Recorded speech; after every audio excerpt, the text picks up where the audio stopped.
Hello, my name's Rob and welcome to SwiftSlots. Now I have a friend, his name is Rob Sale. He also has a slot car YouTube channel, link just here. If you haven't seen his channel, I recommend you hop on over to his channel, have a watch. He's got some really good content, especially if you're into GT40s.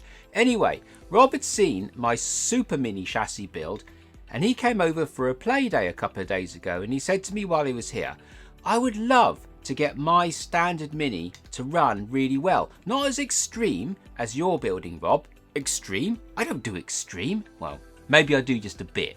Anyway, he said, could I get his standard mini to run nicely with some nice parts that you could just buy off the shelf and clip into the car and genuinely improve the performance of the standard car. He also likes to run a magnet, so I'm going to pop a little magnet in there as well. And I said, absolutely. I think that there's some really good value in being able to pick some standard parts and fit out these bog standard cars and make them just a little bit nicer than they were when they were new 30-40 years ago. And in the case of Rob, he's got a little magnet going in there as well. So I've been on the Pendle Slot website and I've concocted this mega pack 2.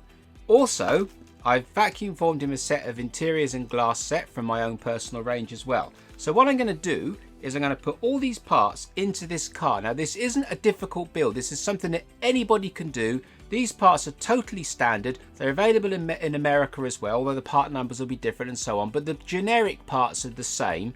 And I'm going to fit them into this car. And we're going to try and make this car better than it is as standard. We're not looking to make it a rocket ship. We're just looking to make it handle nicely so that it's more enjoyable to drive. It doesn't sort of tip over in the corners. So what I'm going to do, I'll get you on my table and I'll go through this pack and I'll give you all the part numbers and then we'll show you the car as well. And we'll get to the bench and we'll just clip all those parts into this little standard mini Clubman and then we'll run it around Crow Valley and see what sort of time we can get. Now my little white car that I ran around was in really good condition, the one that I'm turning into a super mini. And don't worry, that video is well on its way. That went round in 73 seconds. There was probably a little bit more time in it if I really pushed. I don't think it's a high 60s. You might be able to squeeze in a 71 second lap or maybe even 70 if you really try. So that's roughly where we're at. So we don't really need to run this car around the track, because mine was a really good condition car and say low 70s. So I'll put all this lot in here and then I'll run it around Crow Valley and see if I've improved it or not. But then the big thing is this car is then going back to Rob because it is Rob's car. And I would like you to go over to his channel and watch his review of this car because he's going to run it around his track and give you his thoughts as well. So let's get all these parts shown and then into this car on the bench and then we'll hit the track. Okay, so here is Rob's really nice little mini Clubman. So it's a little bit different from mine. I've actually got a mini and this one is a mini Clubman. For those of you that don't know, the difference is in the front end. See, this one's got a very square front end, whereas my mini has got a bit more of a rounded front end. Other than that, they're identical, they're the same car. So his one has got the full chassis in it, whereas mine didn't have the full chassis in it, which makes this one a really good candidate for improving the running gear and adding a little bit of weight to the chassis as well. So as you can see, it's in really good condition. Now normally these have the rear bumper on, as indeed this one does, but also normally it doesn't have the front bumper on. They're usually always snapped off, and these are a little bit sprung out, but they're on there, which is quite impressive for these cars. And as you can see, it's in really nice condition with really nice printing. It's a really pretty little car. I really like this car, so I'm glad that he doesn't want me to rip it apart because that would be a shame. So as you can see, we got very floppy front wheels. We might be able to do something with that as well while we're in this car. It'll be more of a fabrication thing. Maybe I'll glue a tube in there or something just to hold that front axle in place. We'll see about that when we get there. So the way you get these bodies off, unfortunately, is quite difficult, and probably why a lot of these bumpers end up being broken off, because you have to sort of bend that front over and get it past those lights, and it's not that easy, but there you go, it's off. So there we are. So there is the interior tray, and there is the interior or the chassis itself. As you can see, you've got standard everything, standard motor. These motors are okay, but they're not exactly very poppy. They don't really they're not very sprightly. The gears are okay, but they're a little bit soft. They've got a bit of resistance to them. Bearings spin in the housings as usual, and they're actually held in place by these little lugs.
Just a high quality axle. There are lots of high quality axles out there. I've just chosen the Slotting Plus one because it was the cheapest one that you can buy, and it's the right length, and they're excellent quality. So that's SP04 1047, and these are 47.5mm long at 2.38mm or 330 seconds. And they are really good axles. I've used these before. They're really good. So that's the axle. So we obviously need a pair of bearings to put the rear axle in, and for that I bought these Pendle Slot Racing AB01 brass bearings. Now, unlike my bearings on my Super Mini, I've actually checked that these bearings fit our chassis, and they absolutely do. So these are high quality bearings. They're very inexpensive, and they will do the job beautifully well. And staying with the back end, I've got this tiny little magnet that I've got out of some slot car. Who knows what one it is, I've no idea, but it's got just the right amount of downforce, I think, to give this car just that little bit of a helping hand. So that will be glued to the bottom of the chassis. So moving to the front of the car, we've got my very favourite Slotting Plus guide, SP101001. I use these on all of my builds. They're absolutely fantastic guides. I race competitively with Slot Rally with these guides, and they have never let me down. They're great guides. So obviously I'm going to put one of these in the front of this car. And saving the best till last, we got these fantastic Pendle Slot Racing 13-inch wheels. Now these are exactly the same size as the wheels that come on these minis, and they're an absolutely fantastic wheel to replace the standard wheel. So these are 32138A. So it's 32 scale, 13-inch in diameter, and 8mm wide is what the part number stands for. This particular set is sold with inserts as well. So as you can see, I've chosen like a classic insert for what you might find on a Mini of the period. And these are really nice wheels, and they're really sticky tires. I actually race competitively on the Pendle Slot rubber on my rally cars, and I actually win races on their rubber. It's extremely good rubber. So these tires should do the, or will do the job really, really well. I say these are 13" in diameter in real life, but in model form they are approximately 11.5mm if memory serves. So yeah, they're basically 11.5mm in diameter on the outside of the wheel, and as you can see, they're absolutely the same as the standard wheel. I think he's using slightly smaller tires on the front, but they're good enough. They're the right size. These are the wheels that I've basically used on my Super Mini in essence. So these are going to look really, really nice on this car. So obviously we're going to need to paint them. So that's the wheels, and there's a 3D printed insert. Really, really nice. So these are the wheels that we're going, wheels and tires that we're going to be fitting on the project as well. So with regards to gears, the gearing that I've chosen here, a 27 on an 8, gives us a 3.3 to 1 gear ratio, which is a little bit on the slow side, but that's absolutely fine because the slower you go on the gearing, the more power you get. So I've compensated the slowness of the gearing with a 20,000 RPM motor. So you'd normally go for around about 3 to 1, but this is 3.3 to 1, but you're usually using an 18,000 RPM motor, but we're using a 20,000 RPM motor. So we should get the torque from the smaller gears, but we'll get the speed back by using a 20,000 RPM motor. That's the logic. So these are all the parts that we're going to use on Rob's lightly tuned semi-mega mini. So let's get to the bench and see if we can get all these parts into the chassis and see what she goes like. Okay, so I did say at the beginning of the video there in the introduction that anybody could do this build, but I take for granted all the little bits that I make on top of my builds and the parts that I use in them that I buy from shops, and I took for granted all these little bits here that I will be using in this build. So what I've decided to do is turn these parts here that I've custom made into a little mold, and I actually take resin castings from them, and I'm offering this whole little set here for £4. That means you can go on my website, you can buy this set for £4 plus the vacuum formed interiors and a bit of lead if you want to as well, and you can create what I'm creating after you've been to your normal shop and bought all the commercial parts that you can get. So now you really can build this car yourself if you want to and make exactly the same job as what I'm going to do right now. So I'll go through these parts and show you roughly what they are, and then we'll get to the build and you'll see these parts being used within it. So we've got a piece of tube here which is 3mm external diameter with a 2.5mm bore, 19mm long. There'll be one of those in the pack. 2 self-tapper screws, a length of brass. Now this is just a length of random brass, it doesn't really matter. I'm going to bend this up, and it's a little bit longer than we need, so we'll need to bend this up, drill a couple of holes and then bolt it to the chassis with the screws. So that's not terribly specific, but you'll see. And then this piece here is actually a spacer to go on the back of the motor, so it fills up the gap, so we can turn our Mini from a long can to an S can. So there's one of those, and these two pieces here are simply front axle spacers at 5.5mm wide. And the way that I've done this is you have to drill out the middle of that hole to 2.5mm. I'll do one now. So there's a kind of a hole started on both sides, so you can either go inside each side or just straight through one side and get the job done. And then there's a little molding pip on there, which you'll just need to file off if you want to. You don't actually have to. There you go, easy as that, just to sort of clean it up and make it look neat. So those are the parts that I'm offering here. Like I say, £4 for this little pack, and in combination with this, a bit of vacuum formed interior that I sell, and maybe some lead, and then all the bits from the shop, you can create what I'm creating. Right, now that's out the way, let's get this job underway. Okay, so here is our chassis as we've already seen. So let's get to stripping off all these parts and then we can start rebuilding it. There you go, didn't take very long. Okay, so like I said, I've actually checked these bearings now and they do actually fit in this car. So what we'll do is we'll just clip them into the chassis and then we'll actually bond them in, I think, because on the bottom of the interior, as I showed earlier on, it's got these lugs. Now these are designed to press down on the standard bearings and hold them in place. However, these brass bearings are a much nicer fit than the standard bearings that come with this car. So I don't really know whether we're actually going to need to bond these bearings in, but I'm going to play safe and do it anyway. So I'm just going to set those bearings up there now so they actually sit in the car nicely and they actually facing each other as they're supposed to be, and they're not bending away from each other or whatever. So we'll just get those in, get those nice and straight. fighting me a little bit at the moment. So let's just take the axle out there. And right, that's better. Right, so now those bearings are a nice fit. What I now need to do is just glue them in. So I'm just going to pop a little bit of glue. That's it. What I'm going to do is I'm going to glue them in from the top, just with a small amount of glue, just because we're not actually going to be using the standard interior. We're going to be using a vacuum formed interior, so we won't have those little lugs pressing down onto the bearing. Like I say, I don't think we actually need them anyway, but we'll do this step just to be safe. There, now we'll leave that to dry off and then we can fit the back gear. Okay, so next we want to fit our main gear. So we just pop that between the bearings and pop the axle back in and just nip up the grub screw. Now we will have to take this gear back out again very, very soon, so we don't need to go mad with nipping up that grub screw, and that is absolutely good enough. So there we are. So that's where we're at so far. Really nice quality bearing with a really nice quality back gear. So I think the next thing is get the pinion on this motor.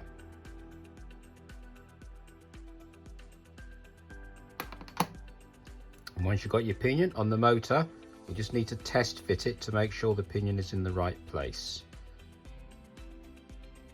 And I would say it is. Right, so now we've got the pinion in the right place. Oh, just in case anybody wants to know, to save you having to try and work it out yourself, might be useful for somebody. The distance there are 3.4 mil, and the end there is something like 2.8. Anyway, right, so the next job is we now need to get this little adapter on the back of the motor. And like I said, there is a little pouring pip there, which you can or don't have to take off. It's entirely up to you. It depends on how neat you want to make it look. And if you do want to take it off, it's literally just that. They are done. That is good enough. There. So what I've done is I've deliberately made this inner bore a little bit tight. Now it should clear most motors with a bit of a squeeze, but you might want to just put a drill bit in there by hand and just ease it, or possibly just run a bit of sandpaper around the end of the end bell there if your particular motor is too tight to go on. But this is a really good snug fit, so it should go on. And also just make a note of how long the axle is coming out the back of the motor, because this hole in the back of the motor at the back of this little adapter is only so long. So it's that long there, which is, I will tell you now how long it is. It is approximately 8.5 mil maybe. So it's plenty long enough, but you might want to just chop off the excess if you've got a little bit on your motor. So this literally just pushes on. I'm just going to try and line up that pip so you can't see it. So if I just push it like that, it will actually go on. There we are, look. And you can actually twist it round as well, like that. There we go. So that's really, really tight now. My little feed is, let's put the feed on the side so you can't really see it. There we are, it's over there now, so you won't see it from any direction. So there we are, so that is it, it's actually on. Now that now converts our motor into effectively a long can. So if we just pop him in the back there like that, and then we can pop the motor straight in. There, done. That's it, it's in. There we go. Absolutely perfect. And you can see now how this little spacer works. I don't know if there's actually a commercial piece like this already available. I can't imagine that there isn't. Someone's probably 3D printed one, but within 5 minutes of looking on the internet, I couldn't find one. So I've made my own, and you can buy it with all these other little bits and bobs as well. So it's kind of like a one-stop shop if you want to do this yourself by buying these parts from me anyway. Right, so the next step, I think, is to get the front end done. Now for that, you'll need this tube. And the way this works is if you slide the tube over your front axle and pop your front axle into the car itself, you'll find that it's still wobbly. You can see there, it's still all wobbly. But the idea here is, if I take that out again and show you for a second, if you push this axle in, you'll see the original axle would move like this. And as you can see, there's a little pinch point at the top. Now I found that with this axle all the way up, like that in its uppermost position, the wheels fit fine and they fit in the arch fine and everything. However, we want to try and stop that axle from wobbling around. So if I put that brass tube on there and then pop the whole thing back in, and then bring that axle to the top of the chassis so it hits those stops. You can see it's hitting there, and you can see it's hitting there. So bring it to the top like that, and now that wants to be in that position there. So what I intend to do now is to put a load of car body filler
track, because there's nothing left on the front of this car once that guide is in place. It's completely maxed out, so to speak. So by the time these tires are trued, they may end up hovering slightly. So what I'm going to do in that case is actually take off that bolt in there again and just lift the guide away and just file the plastic underneath here, just to lift the guide back up so that the tires come back in contact with the track. But I'll show you that if I have to do it later on. But for the moment, that's all pretty much where it needs to be. So the next step now is to get the motor strap in and some lead. So this is why I've got this piece of brass. So this piece of brass is going to go over the top of that motor there, down the side, and then down the side of the motor, and then out on the side of the chassis, and then there'll be 2 holes drilled in it where those 2 screws go in.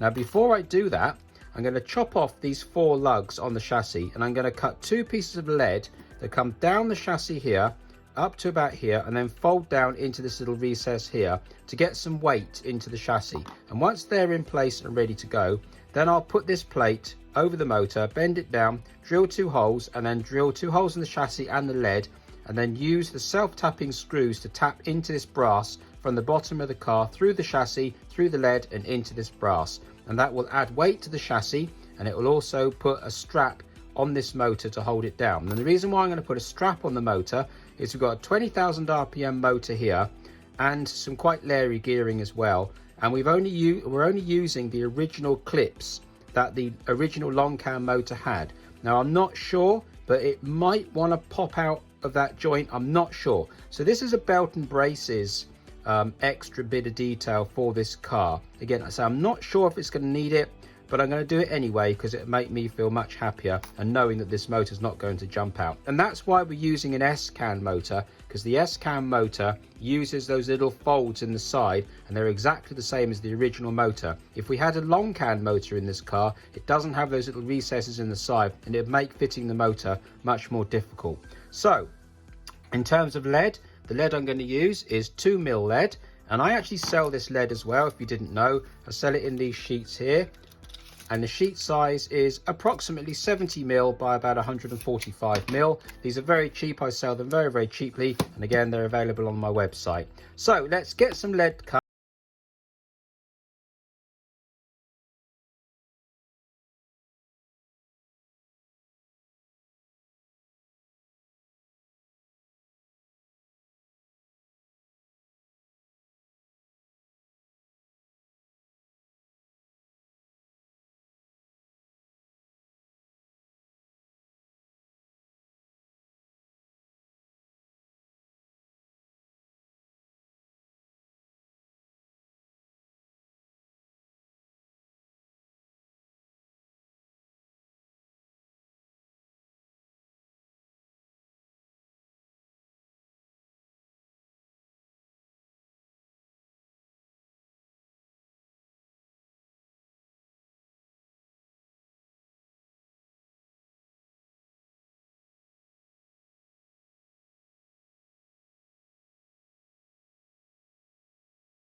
Simply glued into place by roughing it up with a bit of rough sandpaper and a bit of super glue, and that holds the magnet in place. And when you put the car on the track, there's a really nice amount of magnetism there. It's not too much, but it's not too little. I think that's going to be really good on Rob's track. How it's going to work on Crow Valley, we've yet to find out, because I'm running on MDF. So that's pretty much why the lead is here. So the lead is actually adding 15 grams to the weight of the car. And you can see that the way that I've positioned the lead by cutting out those posts, I've been able to get that lead sunk down inside this chassis. Now obviously it's not ideal to have the lead this high in the chassis because it is slightly above the wheel centers, but it's got to be better than not having lead in it at all. And with the Lexan interior in the body, I think the lead right down low will really help. So the last job to do really on getting this chassis finished is to paint the wheel inserts and glue them into place. So let's do that now. Oops, almost forgot, you want a mini track test. So here we go then. There you go.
A mid 57. Who'd have thought it? It's an absolute blast to drive. Now, I go on about sub 50-second laps, I know, but they're for fully blown race cars. This is a 40-year-old Scalextric that's known to have questionable handling. 57 seconds is amazing for this car, and it's the way it goes around the track. It just hangs on for days. It's the back end's all over the place. You can put the power down, you can take huge liberties with it, and it just hangs in there and goes. It still does its old two-wheel thing in the corners occasionally. You'll still get it to roll, but it's an absolute blast to drive. I absolutely love driving this car. So Rob, you got yourself an awesome little car here. So just with a few very basic tuning parts from Pendle Slot Racing and my little pack that I make for this car with some lightweight glass, turns this car into an absolute beast. I never thought it would be that quick, but it is, and here we are. It's a fantastic little car, and when I go to Gaydon, I will be looking for a little 1275 GT for myself, because I will be doing this exact repeat car for me off camera, but I absolutely must have one of these little cars in my life. And when it goes around the track, it doesn't tramp like some of the cars that you can upgrade without suspension and whatnot. It just hooks in and goes, or the back end flails around and it just nails it. It's absolutely fantastic, and I love it to bits. So I ended up putting the lead in there, as you saw, and that brought it to 82 grams, and the width is 55.5 mil wide. So that's what we got for that. And as you saw, my little tuning parts that go in it all fit perfectly and really help this car to perform as well. And if you want to see how this little car performs on plastic track, hop over to Rob Sale's YouTube channel and he'll give you his full thoughts on this car as well. So I hope you've enjoyed this content, and if you have, maybe you'll subscribe, and if you could hit the little bell button, that would be awesome. So until the next time, thank you very much.